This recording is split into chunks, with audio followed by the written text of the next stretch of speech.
ناظرین سوچیے، ایک ایسی لڑکی جو 2 میل کی لمبائی سے گری ہو اور 10 دن اپنے زخمی جسم کے ساتھ خونخوار جانوروں، زہریلے کیڑوں اور ایمازون جیسے خوفناک جنگل میں گزارے ہوں اور 11ویں دن وہ زندہ اپنوں سے جا ملی ہو، تو شاید آپ اسے ایک من گھڑت کہانی سمجھیں، لیکن ناظرین یہ ایک حقیقت پر مبنی ڈاکومنٹری ہے۔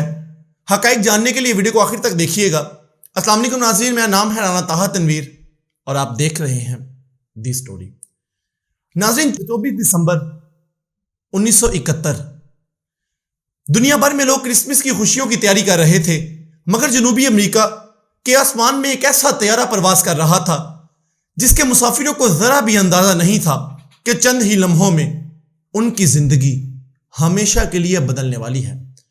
ناظرین اس طیارے میں 92 افراد سوار تھے۔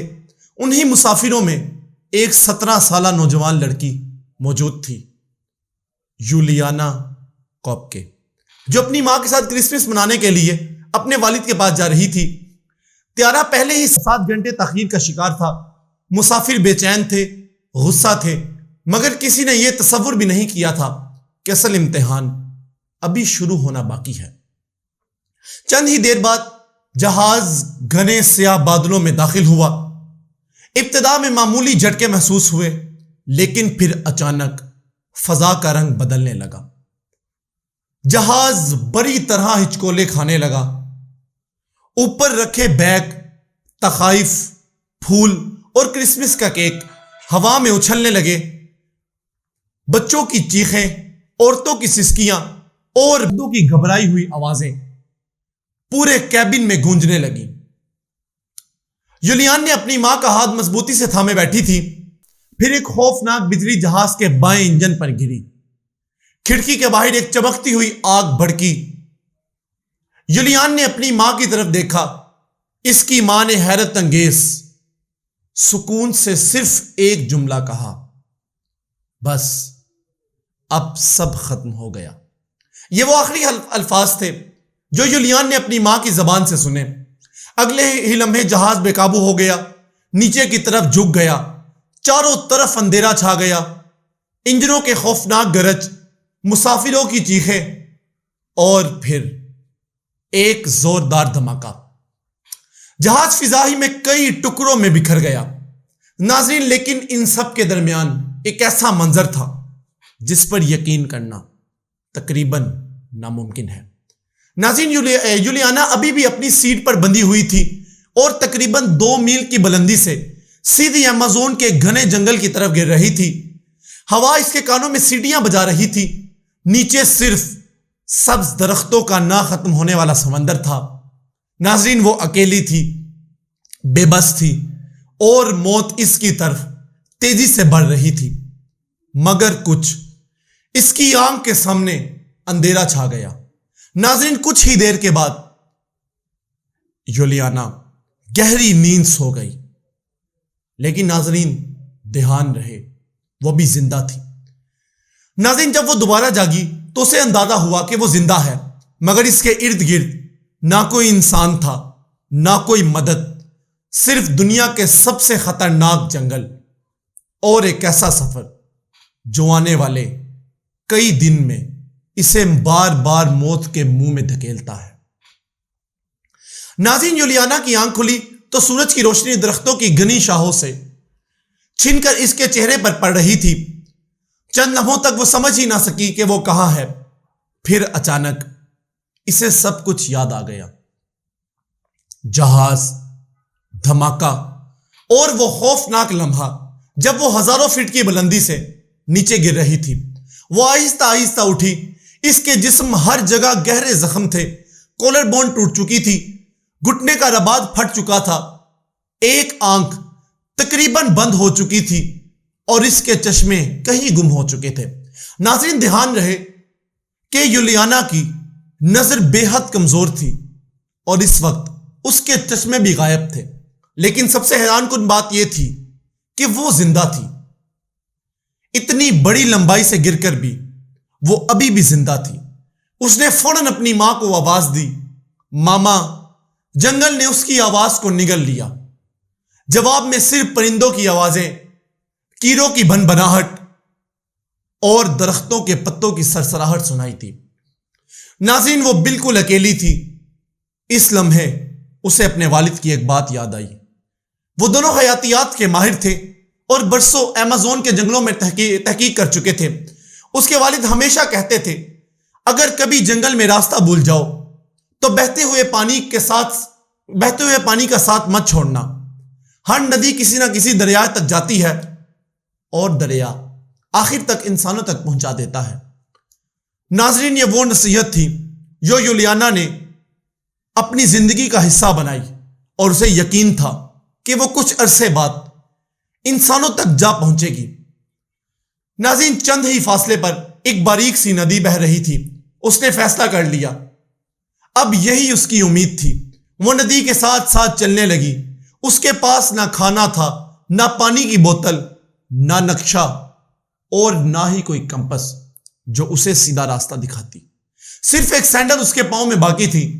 ناظرین، دھیان رہے کہ اس کے پاؤں میں صرف ایک سینڈل تھی، دوسری نہیں۔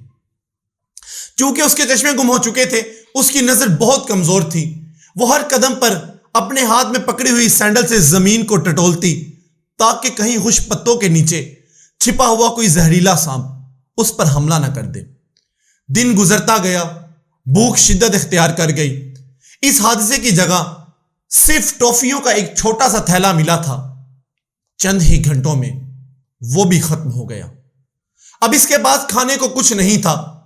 رات ہوتے ہی جنگل ایک اور بھی خوفناک شکل اختیار کر لیتا۔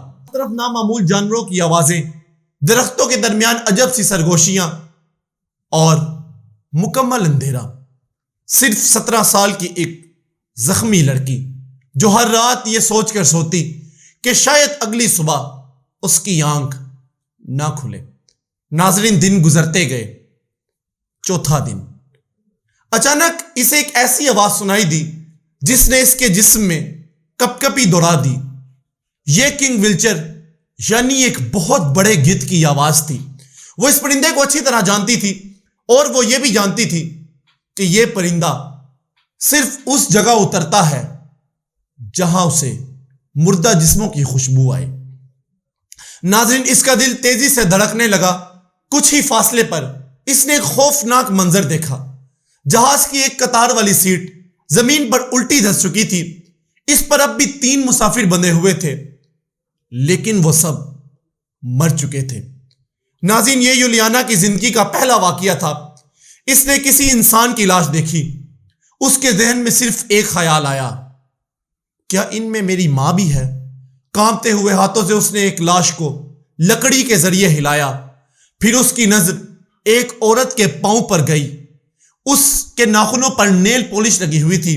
یولیانا نے فوراً سکون کا سانس لیا کیونکہ اس کی ماں کبھی نیل پولش استعمال نہیں کرتی تھی۔ لیکن اگلے ہی لمحے اسے اپنی سوچ پر شرمندگی محسوس ہوئی کہ وہ لاش کو دیکھ کر خوش ہو رہی ہے، صرف اس وجہ سے کہ وہاں اس کی ماں کی لاش نہیں۔ ناظرین، اسی طرح دن گزرتے گئے۔ گزرتے گزرتے 10واں دن آ گیا۔ ناظرین، یولیانا کی طاقت تقریباً ختم ہو چکی تھی۔ اس کے جسم پر زخم سڑنا شروع ہو چکے تھے۔ ناظرین، ہر قدم اس کے لیے ایک نئی اذیت تھا، لیکن وہ جانتی تھی کہ اگر وہ رک گئی تو شاید کبھی دوبارہ نہ اٹھ سکے۔ اس لیے وہ دریا کے کنارے چلتی رہی۔ کچھ دیر بعد اچانک اس کی نظر ایک بڑی لکڑی کی کشتی پر پڑی۔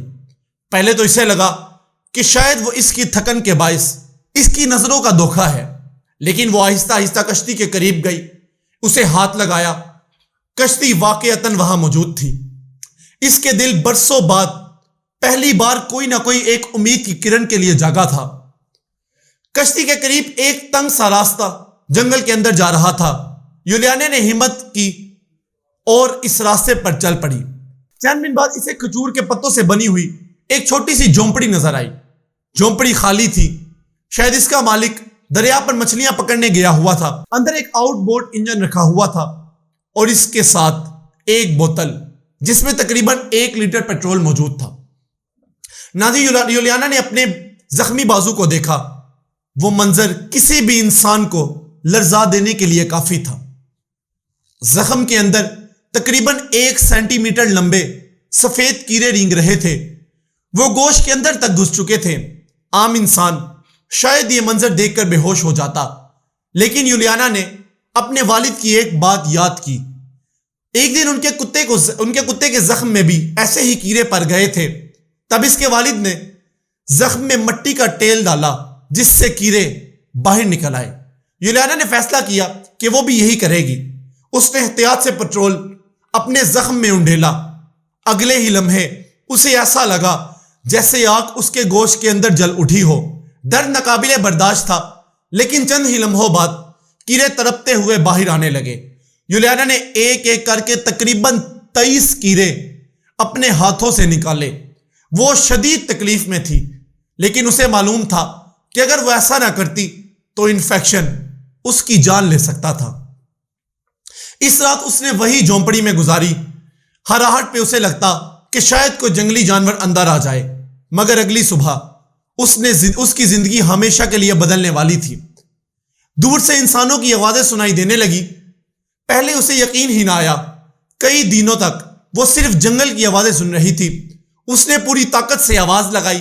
چند لمحوں بعد 3 مقامی مچھیروں نے جھونپڑی کے قریب آ کر اسے دیکھا۔ ایک سنہری بالوں والی سفید رنگت کی زخمی لڑکی جنگلوں کے بیچوں بیچ۔ ان کے لیے منظر ناقابل یقین تھا۔ مقامی روایات کے مطابق انہوں نے پہل اسے دریا کی دیوی سمجھا، لیکن یولیانا نے کمزور آواز میں ہسپانوی زبان میں اپنا تعارف کروایا اور بتایا کہ وہ ایک ہوائی جہاز کے حادثے سے بچنے والی مسافر ہے۔ یہ سنتے ہی ان لوگوں نے فوراً اس کی مدد کی، اس کے زخم صاف کیے، اسے کھانا کھلایا اور اگلے دن کشتی کے ذریعے اسے آبادی کی طرف لے گئے۔ ناظرین، 10 دن گھنے ایمیزون کے جنگل میں بغیر مناسب خوراک، بغیر کسی ہتھیار اور شدید زخمی حالت میں یولیانا آخر کار زندہ بچ چکی تھی، مگر ابھی بھی ایک حقیقت کا سامنا کرنا باقی تھا۔ وہ حقیقت جس نے اس کی زندگی کو سب سے بڑا زخم دیا۔ ناظرین، جب یولیانا کو اسپتال پہنچایا گیا تو وہ جسمانی طور پر تو زندہ تھی، لیکن ذہنی طور پر ابھی بھی اسی خوفناک جنگل میں بھٹک رہی تھی۔ ہر بار آنکھ بند کرتے ہی اسے وہی جہاز، دھماکہ، اپنی ماں کی آواز، بس اب سب ختم ہو گیا ہے، یہ چیزیں نظر آتی۔ اگلے دن اسپتال کے دروازے پر ایک شخص بے چینی سے کھڑا تھا۔ وہ یولیانا کے والد تھے۔ جیسے ہی باپ بیٹی کی نظریں ملی، دونوں کے پاس کہنے کو کچھ الفاظ نہ تھے۔ وہ صرف ایک دوسرے سے لپٹ کر روتے رہے، لیکن اس خوشی کے ساتھ ایک دردناک سوال ابھی بھی باقی تھا: یولیانا کی ماں کہاں گئی؟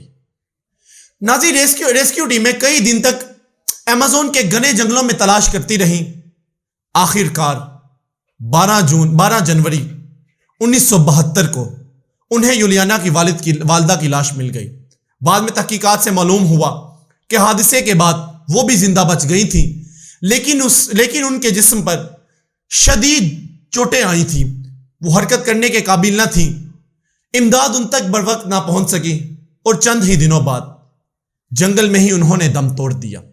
یہ حقیقت یولیانا کے لیے زندگی بھر کا سب سے بڑا زخم تھا کہ کیا اگر بر وقت ان تک مدد پہنچ جاتی تو کیا وہ آج زندہ ہوتی؟ ناظرین، اس حادثے میں 92 افراد سوار تھے۔ ان میں سے 14 افراد ابتدائی طور پر زندہ بچے، لیکن ان میں سے بھی 13 ایسے تھے جو زخموں کی تاب نہ لاتے ہوئے چل بسے۔ صرف ایک زندہ رہا، اور وہ تھی یولیانا کپکے۔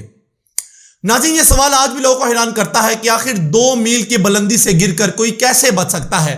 ماہرین کے مطابق اس کی کئی ممکنہ وجوہات ہو سکتی ہیں، کیونکہ یولیانا جہاز کی 3 سیٹوں کے ساتھ بندھی ہوئی تھی، جس کی وجہ سے سیٹیں ایک طرح کے پیراشوٹ کا کام کر رہی تھی، اور اس کے بعد یولیانا ایمیزون جنگل کی چھتری پر گری تھی، جس نے اس کی سپیڈ کو کم کر دیا۔ تو شاید یہی وجہ تھی کہ جب وہ زمین پر گری تو وہ زندہ بچ گئی۔ ناظرین، اس کے بعد یولیانا نے اپنی حیاتیات کی تعلیم مکمل کی اور ایمیزون کے جنگل پر کئی بار ریسرچ کی، حتیٰ کہ 2 مرتبہ اس نے ایمیزون کے جنگل کی اسے حصے کا دوبارہ تذکرہ کیا اور دوبارہ اسی حصے کا سفر کیا جہاں پر یہ حادثہ پیش آیا۔ ناظرین، اگر آپ کو اسی طرح کی ڈاکیومنٹریز پسند ہیں تو ہماری اس ویڈیو کو لائک کریں، چینل کو سبسکرائب کریں۔